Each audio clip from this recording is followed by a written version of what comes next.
And now we're going to hear from Major Joanne Gardner Schedler and Jacob Lenz on Mohican and Munsee Veterans of American Wars. Anushik. Again, I think I've introduced myself. Kolamasi ni Dashinzi, ki shokwi pokwa ni nonji ai Mohicano. So thank you so much for coming.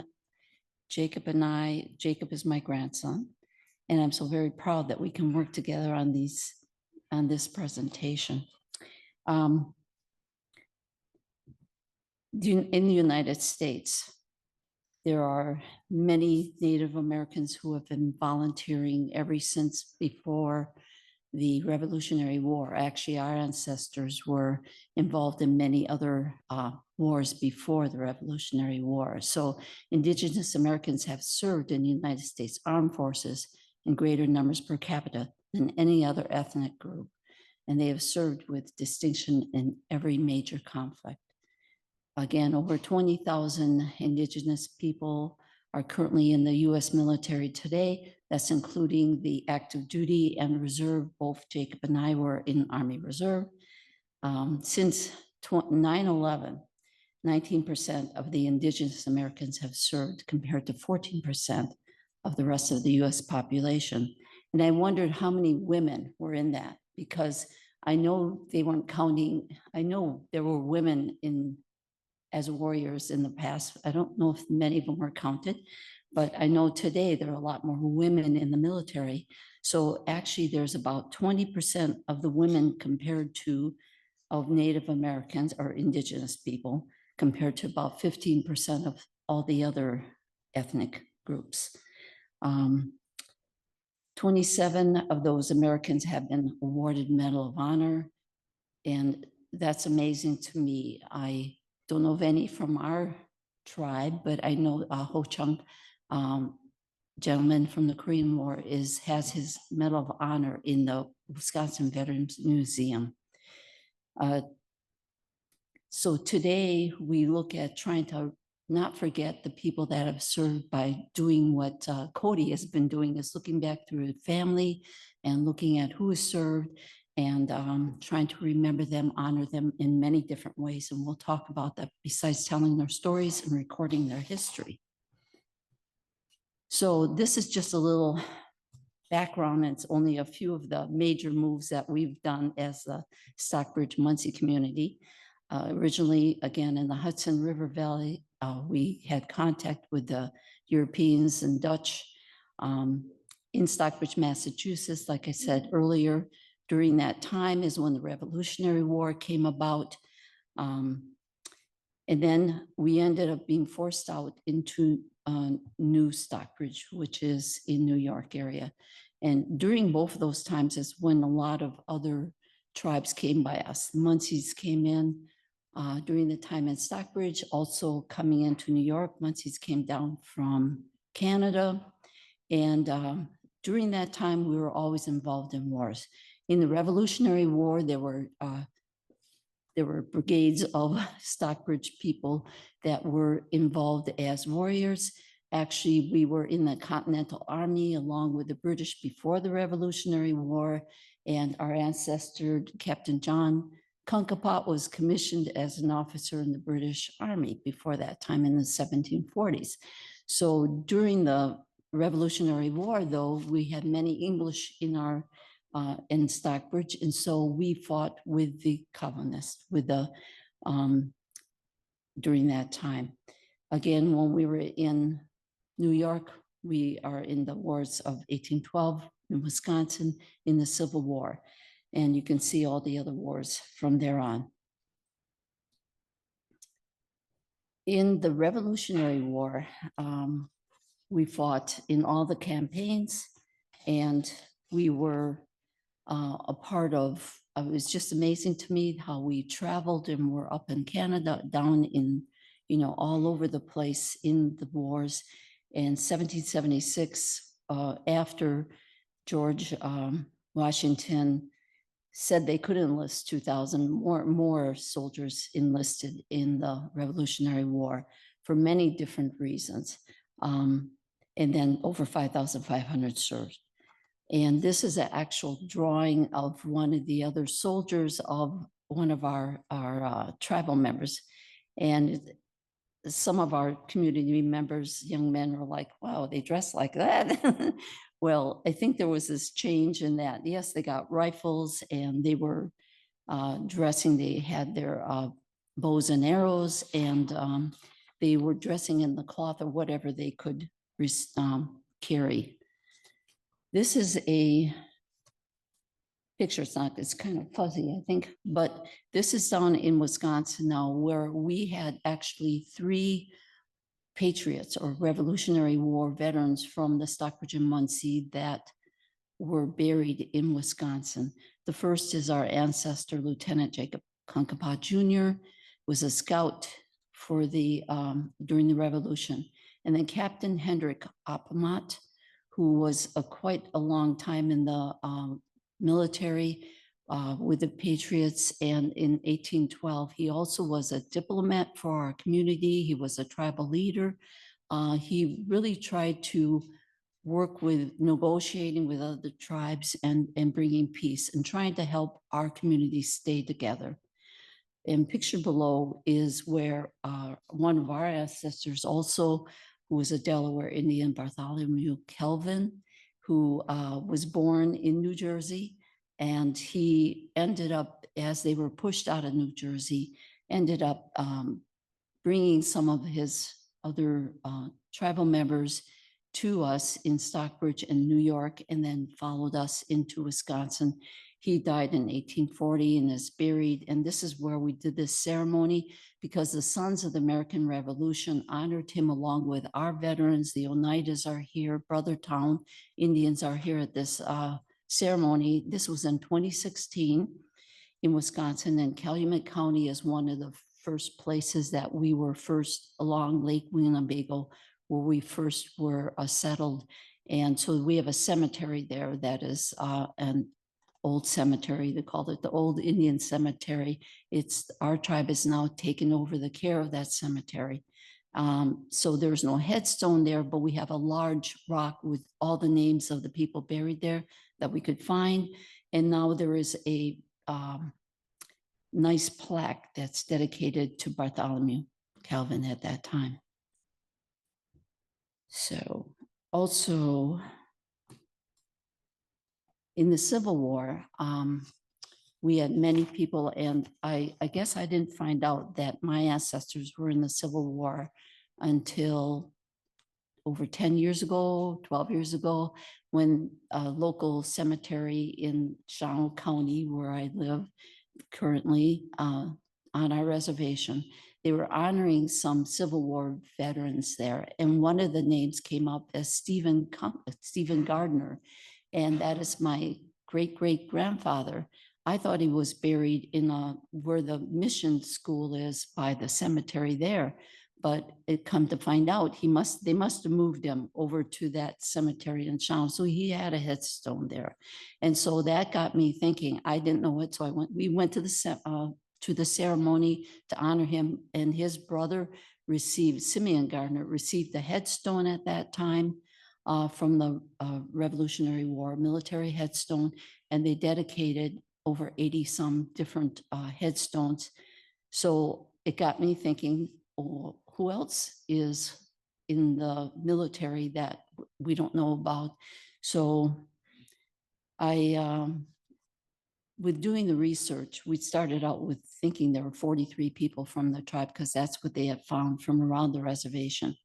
But looking at 1861 to 1865, I found that I have found about at least 62, and there's actually more, because some of them are married to tribal members. There are other tribal Oneidas or Brothertown that are intermarried, and they are also, I recognize them as being a part of us. At that time, there were only 300 tribal members. So to have that many people go off to war, I wonder what was going on. Well, there was a lot of poverty, there was disease, there was a need for people to go off, and they wanted to fight for our land so we could stay there and not have to move anymore because we've been forced to move so many times. Also, the Mohegan and Munsee forces were involved in many major conflicts during the battles of Gettysburg and Antietam. So what I did is in the research, I wrote an article and presented it to our community about 10 years ago. And it was about our tribal members during the Civil War. And at that time, I was on the tribal council and found out that the National Park Service was going to put together a book on American Indians and the Civil War. And I was at a presentation and I asked them, do you have anybody from Wisconsin that you're featuring? And they said, no, we have the Michigan sharpshooters though. And I said, oh, okay, let me send you what I have. So I sent my paper plus several pictures. And this picture up here of Jonas C. Davis was one of them that one of the families gave to me when they knew I was doing this paper. And it ended up that they said I could have a chapter on Wisconsin Indians in the Civil War. But I had to write about all the different tribes in Wisconsin. Well, there are 11 different federally recognized tribes in Wisconsin, plus the Brothertown Indians who are state recognized. So within 30 days, I got that together. And luckily I'm in the Mohegan Veterans and we know a lot of the other tribal people. So then we did get this in that book. The picture on the cover is of Jonas C. Davis of the book. And today I was going to bring a copy of the book along and I forgot it, but it is, I looked online, the National Park Service, it is featuring, because it's Native American Heritage Month, they're featuring the American Indians and the Civil War as a free book to read. So if you go on and you will send them the information. It's like americasnationalparks.org. And then you can look at this book for free, 222 pages of it. On page 14, there's a story about a Delaware black beaver. And he is a hero during this time of being down in Kansas and Leavenworth and whatever. So he fought during that time. And then also on page 66 is where's the article about Wisconsin Indians in the Civil War. So I think that'd be really cool if you can take a look at that. Let's see. So this is a picture. It's the only one known. This is in Wisconsin. It's at the Wisconsin Historical Society. It's 2 Stockbridge Indians being sworn into the Civil War. They're in rags. So this answers one of my questions. They were very poor. I know from the letters that we found that they were writing home about, I'll send you money and do you need something else? So they're helping support their families back home. And the other thing I found out is that we're all over the place. I mean, some of the tribal members who are in Wisconsin actually went back to New York and joined, like Levi Kankapot joined into the Union Army at that time out of New York. And Jacob will tell you a little more about that. We also were in 1839 we're supposed to be pushed. We were pushed, but many of us stayed in Wisconsin, but a group went down to Kansas. And during that time in 1839, there were a group of Munsees that came down from Canada to join us. And there were about 80 or 90 Munsees that went down with us to Kansas. And Levi Kankapot and Robert Kankapot were in a boat from the story that I read going down the Missouri, going down to Fort Leavenworth, and then came with many Stockbridgers plus Munsee, and they didn't know the Munsees were coming. So they were down in Kansas for a while. And so many of them then were recorded fighting down in Kansas. And I found 1 or 2 out in Iowa in the Civil War. So that's how they ended up. It's interesting how they just were traveling to where they could survive them, but they said there were Stockbridge Indians. Okay. And then I'm going to have Jacob go ahead.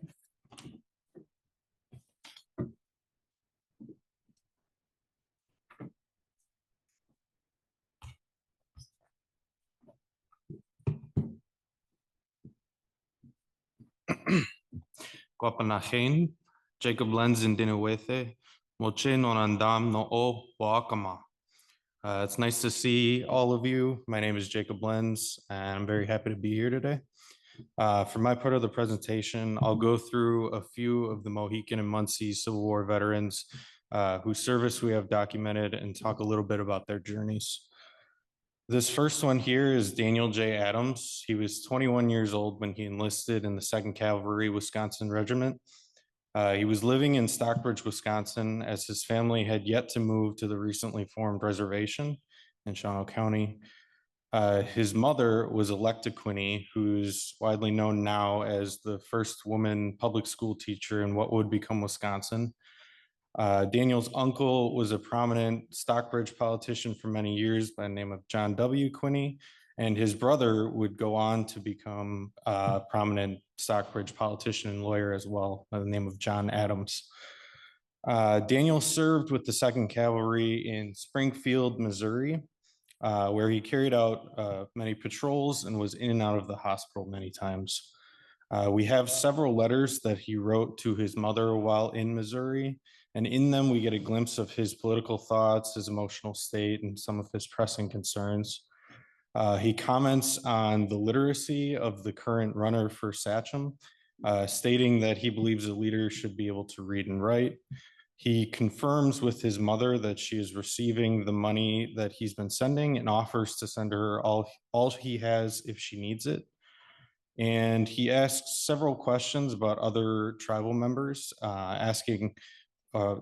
for one of them, asking if his mother knows what unit Levi Concapat is serving. And Levi is someone my grandma brought up earlier, and I'll talk more on the next slide about him. Back to Daniel, he complains of terrible headaches and asks if his mother knows of any remedies for his and other soldiers' medical ailments. These letters to his mother are dated in August and September of 1862, and Daniel succumbed to those ailments in February of 1863.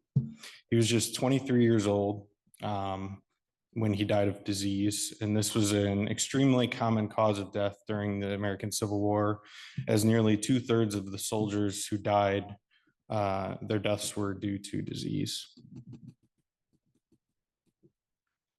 So Levi Concapat, as we brought up a couple times now, was in New York when he joined the Union forces. He was 37 years old and he joined the 2nd Heavy Artillery Regiment of New York. He was among the Stockbridge Munsee who joined from New York after many of the tribe had already departed for Kansas, Iowa, and Wisconsin. Levi saw action at Bull Run in Northern Virginia in August of 1862, and then moved south with the 2nd Heavy Artillery further into Virginia. Levi fought in the Second Battle of Petersburg and was killed on June 16th, 1864. He was 39 years old when he died, and his headstone is pictured here.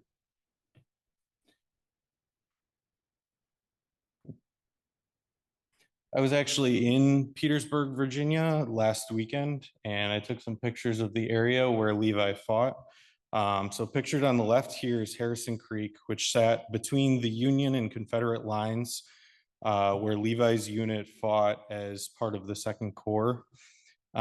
It's pretty heavily wooded now, but it was less so during the war. And the creek is a low point in that area, and both Union and Confederate positions were at the top of hills on either side of it. So the attacks that the Union troops carried out on the Confederate lines required that they charge down the hill, across the creek, and up the other hill toward the Confederate position. And then on the right here is a modern recreation of the sort of bunkers utilized during the war in Petersburg. As a member of heavy artillery, Levi would have known his way around this sort of setup, but it's believed now that his unit was being utilized as infantry at the time of his death.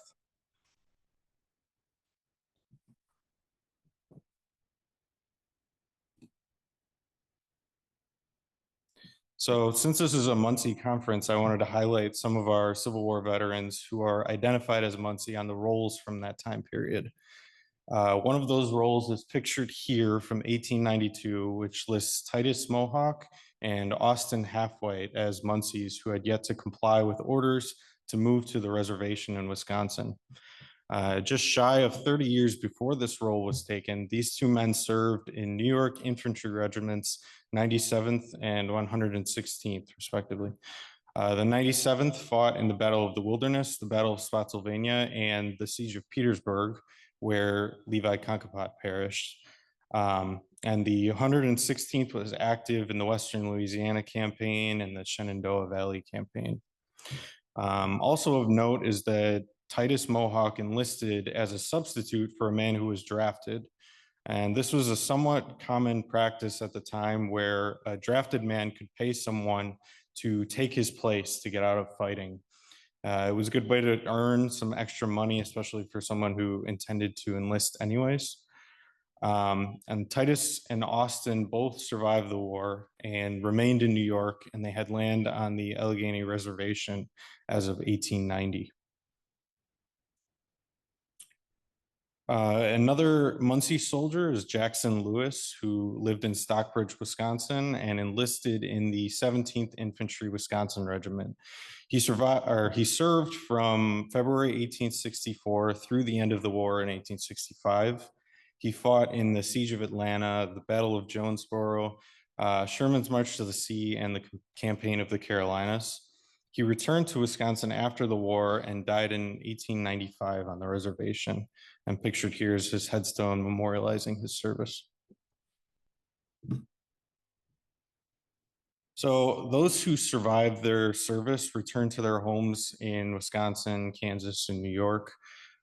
They made lives for their families despite odds that were stacked against them. As we've seen, they had faced grave danger, and if they weren't killed in battle or by rampant disease, they returned to a civilian life that could be just as perilous and, in my opinion, just as heroic. Reading the accounts of the time, I'm often shocked that our tribe is still here, that they survived all of that. The Stockbridge Reservation is a good example of those stacked odds. When the reservation land was originally negotiated for around 1856, it was established that the tribe would be given an expanse of arable land for farming, as many tribal members had become quite adept at farming and agriculture. Thus, it came as an unpleasant surprise when they arrived at the reservation in Shawano County and found much of it unfit for farming and hardly arable. This led to the conditions that may have driven many men to enlist, to earn a living and send funds for food back to their families. The dire state of being on the reservation persisted, as can be seen through reports to the Commissioner of Indian Affairs from that time period. The tribe had several failed crops throughout the 1860s and 70s and had to survive on government rations. While the reservation was not optimal for traditional farming, it did have an abundance of trees, which could be used to feed a budding lumber industry in Wisconsin in the 1870s. This should have proven a boon to Stockbridge fortunes. However, through political maneuvering by a group of businessmen and politicians, later known as the Pine Ring, this source of potential income was a fraction of what it should have been. Then in 1887, the Allotment Act further divided and helped remove lands from the tribe. This was all part of the reality that many tribal members returned to after their faithful service to maintain the United States as a unified country. Despite all that, the Stockbridge Munsee community survives to this day and continues a long tradition of service, passing on their stories through the years. I just hope we can do those veterans justice in our retellings. And this here is pictures from my grandma and my service. Mine is from about 11 years ago. This is graduating basic training in Fort Benning, Georgia. And my grandma's. I was in the Army Reserve. It's a song. I was in the Army Reserve for 20 years and 6 months. And I was an Army nurse. And so this is, I think, about 2000 in front of our Mohegan Veterans Stockbridge Munsee Community Memorial. So we have a wall of a lot of the names to try to remember all those ancestors that are in the past and up to today. The other thing I just want to mention is in some of those headstones you saw, with the research, we're able to make sure that they have headstones, because in our cemetery on the reservation, 11 of those soldiers did not have headstones. And when I did the research, we were able to get at least now 13 headstones, and I found one out in California that died out there, which we're going to try to get that in. The other thing is getting the stories from our soldiers. So we have a book from our tribal Mohegan, we call ourselves the Mohegan Writers Circle, and we've got stories from about 7 different veterans in here. So there's the stories from the family about the veterans, or it's directly from the veteran that you're interviewed, or they wrote the story. And some of the Vietnam veterans were asked to write a story to help them recover from post-traumatic stress. And so we got them to put their story in the book. So that is very healing and helpful. Sheik. Any questions?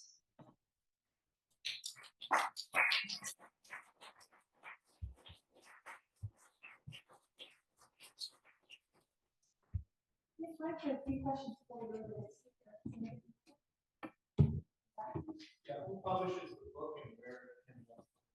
Which book? Oh, it's all published by our tribe, one of our tribal members is a publisher. So it should be online. I have a book if you want to buy one.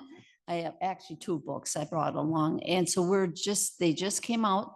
So they'll be probably on Amazon in a little bit, but right now I have a few books with me. So thank you.